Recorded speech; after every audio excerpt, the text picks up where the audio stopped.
Hey everyone, I'm Steve from GamersNexus.net, and today we're talking about MSI's new GT72 Dominator Pro G laptop. Quite a name, but the reason this is interesting for those of you who might not be looking at a laptop is because it has the GTX 980 in it. So this is not a GTX 980M, it is the full desktop GTX 980, including the GM204 GPU with really nothing disabled, same TMUs, same ROPs, same CUDA cores. All that stuff is pretty much the same. There are a couple of differences, but we'll talk about those where they exist in a moment. But this is the GT72 Dominator Pro. It has the GTX 980 in it, brand new in notebooks, and that is quite a move from the GTX 980M, and we'll talk about that more momentarily as well. Now, the driving factor for the disparity between desktop GPUs and mobile GPUs has been thermals. You're cramming a lot of stuff into a small space, and even though this laptop in particular is a 2-inch thick sort of beast of a thing, it's a desktop replacement, ultimately, that's still a small space to cram high-end hardware into. So thermals are your main concern. There's a concern with entropy. You have a lot of heat generating in a tight space. It just sort of devolves into chaos as it builds upon itself.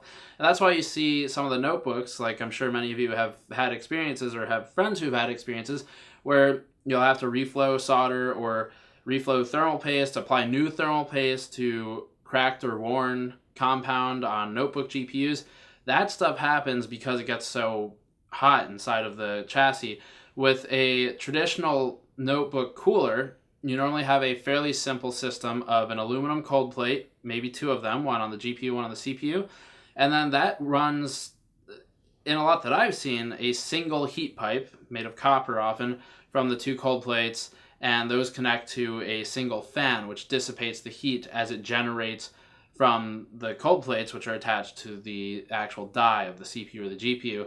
And that heat, of course, gets transferred into the aluminum fins, dissipated by the fan, and so forth.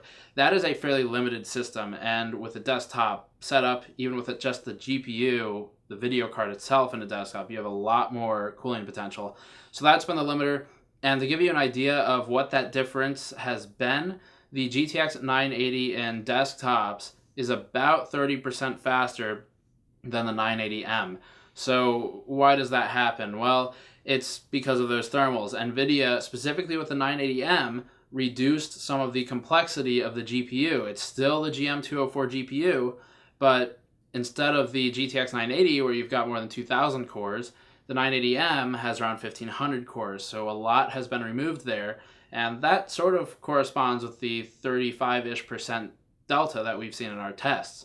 So that's where the limiter is. Let's talk about the specs on the GTX 980, 980M for comparison, and then look over the laptop specs, and then we'll do the benchmarks. Looking at the specs for the GPU itself, the MSI GT72 that we're looking at here has the GTX 980 GPU in it. We have another GT72 with the 980M. You can see both of the specs compared to this chart. That's what we're testing in the FPS benchmarks and thermal benchmarks in a moment. The GTX 980 in the new laptop, which is priced at $3,100, has 2048 CUDA cores versus 1536 CUDA cores in the 980M. Quite a difference. And then the base clock of a traditional reference GTX 980 as found in desktops is 1126 megahertz with the boost at 1216 megahertz. That is the reference. So we're not comparing non-reference aftermarket cards here. We're just looking at reference against the laptops. And the MSI laptop is a slightly different clock, but it's around there. The GTX 980M, for comparison, is a 1038 megahertz base clock and an 1127 megahertz boost. So that is a fair difference, almost 100 megahertz on the boost, which is actually noticeable in gaming.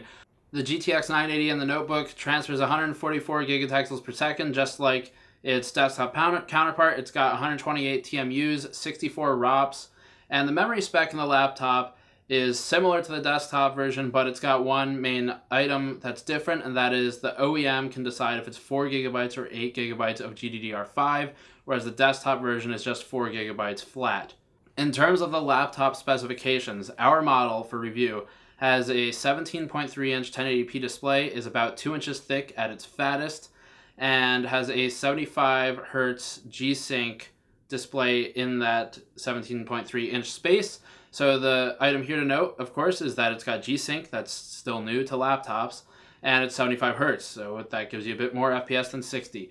The CPU is an i7-6820 HK Skylake CPU that has some overclocking ability within a very basic BIOS. Our model has 32 gigabytes of DDR4 2133 megahertz. It's got an RGB keyboard by SteelSeries, a subwoofer in the underside of the laptop, which is pretty interesting but common in these larger size laptops. Has speakers in the top of the keyboard area, just above that, powered by Dyne Audio, and then LEDs in the back of the case, or the enclosure rather, for the eye of the dragon, we'll call it. The laptop costs $3,100, and for comparison, the GT72 980M costs about $2,100 depending on spec. So that's a $1,000 difference just to get the 980 desktop version. There are a few other changes like the Skylake CPU and some of the memory specs a little different, but in general you're $2,100 to $2,500 for a comparable 980M version of this laptop, and you're at $3,100 for the 980 version. So that's the big news. The 980 is technically an MXM card, but it is strongly recommended both by us and by people who actually make these systems not to just swap around MXM cards without careful consideration, because the laptops are all very carefully designed for what they're shipped with. So do keep that in mind. The big news with the GTX 980 in the laptop is that it is fully overclocking supported. So, well, almost fully anyway. The main difference here between this and the 980M, you can overclock both. You can overclock some AMD GPUs in notebooks, but the 980 desktop GPU, as found in this GT72, is fairly open in terms of clock rates for both the core clock and the memory clock, and we test that later on. The one place you're limited is voltage, so you cannot currently control the voltage for the GPU. This is something that NVIDIA has considered, but we're not clear on whether that is coming just yet. The fan control, you are able to set a custom fan curve, which is pretty important if you want a smoother thermal graph, as we'll show you in a bit. But for purposes of this review, we were not given access to a fan control configurator just yet. That is something MSI is working on, but was not done with at the time of this review. So keep that in mind. Other than this, VRMs for the 980 as found in notebooks are spec'd to be between 4 and 8 phases. For comparison, most notebooks are about 3 phases for the VRM on the GPU, and that means that, speaking to overclocking, with 4 to 8 phases, even at 4, you've got a lot more room to play with the frequency and the voltage. Even though the voltage is locked for us, it still needs to be cleaned at the 1.1-ish volts that it pushes when testing. Thermal design in this laptop is pretty open because it is a large enclosure, so that's the main advantage you get with something this big. It's a lot less portable. It becomes a desktop replacement. You don't necessarily want to take it on a plane. You can't use it on a plane because it's so big, but the thermals are way more open. So we have big heat sinks, as you can see here, blacked out pipes that are probably copper, and a dual fan setup, which intakes from the bottom and exhausts out the back. So you definitely cannot have this on a surface that conforms to the underside of the laptop, because you will suffocate those fans. Keep that in mind. It basically needs to be on a desk or a flat surface. The heat mostly exhausts out the back, which is mostly a good thing. You don't want it exhausting at the bottom. It just gets stuck in there. And then the CPU and GPU have independent cold plates, which are, or at least appear to be, aluminum. Here's a look at the thermal benchmark. The first chart shows thermals over time, and the unit with the 980, that would be the one we're looking at here, runs noticeably hotter. The wavy effect that you're seeing in the form here on the chart, it kind of looks like a waveform, but it's not, is because of the automated fan control. So you see it in both of them. That's because the fan ramps up and down based on demand, because we don't have direct control over the fans at this time, but that is apparently coming in the future.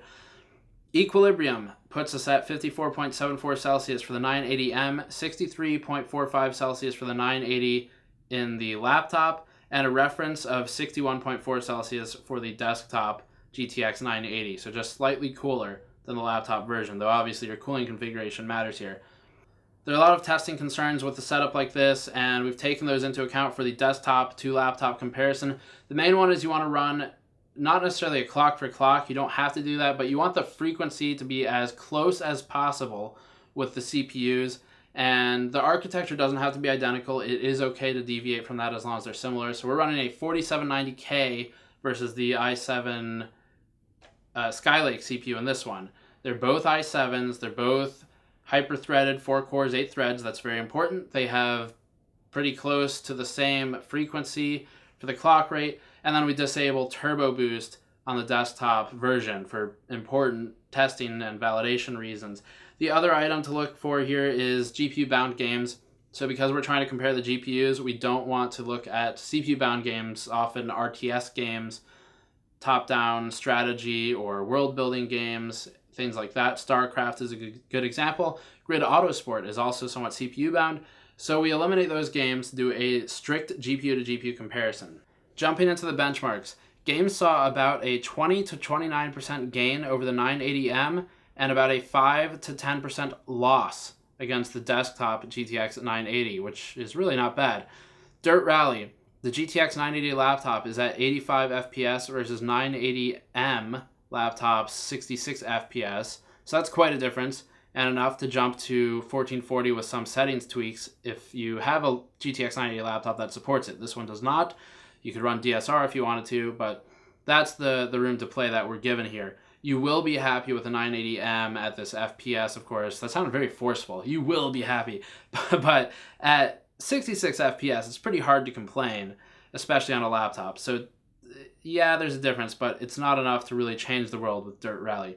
For Metro Last Light, it's 77 versus 57 FPS average, which is a 29.85% gain over the 980M, and the desktop performs 7.5% faster than the notebook 980 at 83 FPS with slightly better lows, 1% and 0.1% lows. GTA 5, we see 79 FPS versus 57 FPS, which are actually huge gains in this case. It's starting to become very noticeable, especially for the 1% lows at 52 versus 38 FPS.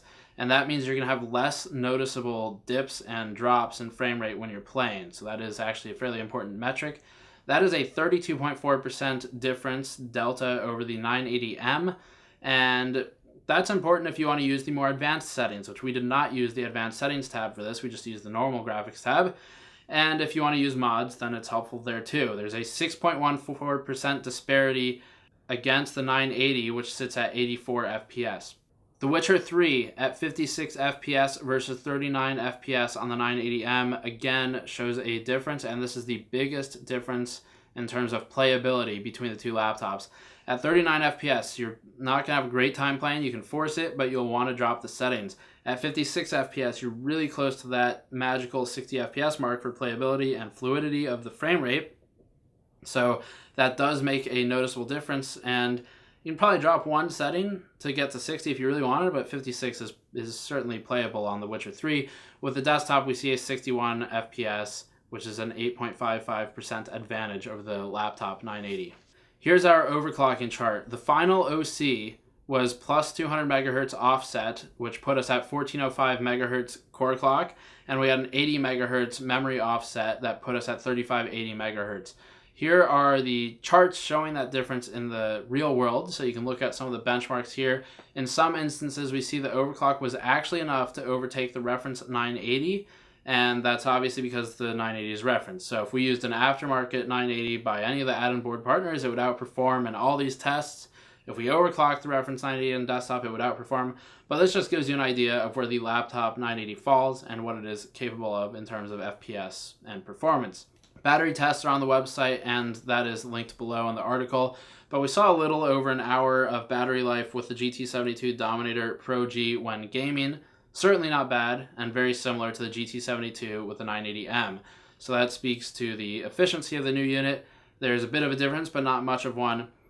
Generally, though, you're going to want to be plugged into the wall because when you're on battery, it instantly tanks the FPS, and that is by design. That's to draw less power from the GPU. You're not going to do any overclocking without the battery plugged in because of this difference. But that's how it works with really any laptop. That's not specific to this model. So talking about value then, the performance of the laptop in terms of FPS is very impressive. The thermals a bit less so, at 10°C warmer than the GTX 980M, but still reasonable and within usability. It is pretty warm though, and in the smaller units, you're not going to have as much overclocking headroom as we have in this one because of the thermal limitation. In terms of gaming performance, the GTX 980 performs basically how the desktop version does, so that's fairly true to the marketing at least. It's a 5 to 10% delta on average, sitting around 7 to 8% for the real world impact on FPS between the desktop and the laptop GTX 980. And in terms of actual frame rate output against the 980M in particular, that puts you generally enough FPS over to play the same settings. So for a lot of the games, like for Dirt Rally and for other not so intensive games, you are not going to get a big enough of an FPS hike to change how you're playing that game. Now, if you're playing games like The Witcher 3 or GTA 5, that changes because those games are a lot more intensive, especially on the GPU.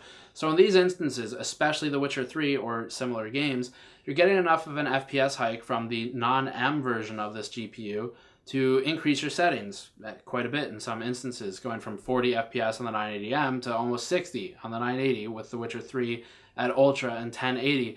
And then for the laptops that ship with the 980 and 1440 or 4K display options, that also is something to factor in. The 980M is not really capable of supporting those at gaming tasks, and neither is the 980 for most games, but for some, again, Dirt Rally, you could play at 1440 with this thing. You're not going to play The Witcher at 1440 with it, or if you do, you're dropping down to like low settings or comparable, at which point, why bother? But some games like Dirt Rally, Grid Autosport, Civilization games, that kind of stuff, you can play at the higher resolutions with the GTX 980 and the notebook. At the end of the day, though, it's $3,100 for this, and you can buy the 980M version for $2,100 to $2,500, depending on spec, and that's going to be good enough to give you a pretty good time gaming if you're willing to sacrifice some of your settings. If you're not willing to sacrifice settings, there's your answer. But if you are, I'd still suggest looking at the 980M laptops. For those of you who are production users, I did not do Adobe Premiere tests or anything like that. I can tell you for a fact from our own internal testing that you see about a 3x gain when using CUDA-enabled processing on a 980M against just the CPU. So if there's any consideration at all as to whether you should get a notebook that is capable of doing some form of CUDA acceleration for a workstation task, then the answer is yes, you probably should. Whether or not you get the 980 or the 980M is going to depend on budget and how serious you are about that production, if you're getting paid for it, stuff like that. Now, the big differentiating factor that NVIDIA is keen to remind everyone on is virtual reality, and that's a use case we're not really considering too heavily here because we're mostly advocating for consumers. But for those who are doing any type of virtual reality demo station, if you're exhibiting at conventions, or if you just want to take one around for LAN events or to play with friends, then you will need a desktop GPU to really do anything with that that's reasonable. And that's where the 980 and the notebook does actually have a very large difference against the 980M, and that's where I would steer you toward this versus the 980M. At the end of the day, performance is very good here. Thermals are reasonable, but not great or bad, really. And the price is not unfair, but it's expensive. So the things to consider here: do you need a notebook? If not, build a desktop or even buy one, and it's going to be cheaper, about the same power or slightly more powerful depending on what you spec it with. If it's a 980, it's about the same, slightly better in some instances. And if you do need a notebook, then consider how much do you really care about ultra settings versus high or very high. And if the answer is you care a lot, it's the 980. Something with a 980 in it. The GT72 is certainly fine. Read the full review for specific comments about this laptop in particular, but there's plenty of other ones out there as well. And if you have any questions about all this, leave a comment below or post on the article. Check the article out for full details and charts. And if you like this kind of content, hit that Patreon link in the post-roll video. As always, helps us out a lot. And I'll see you all next time.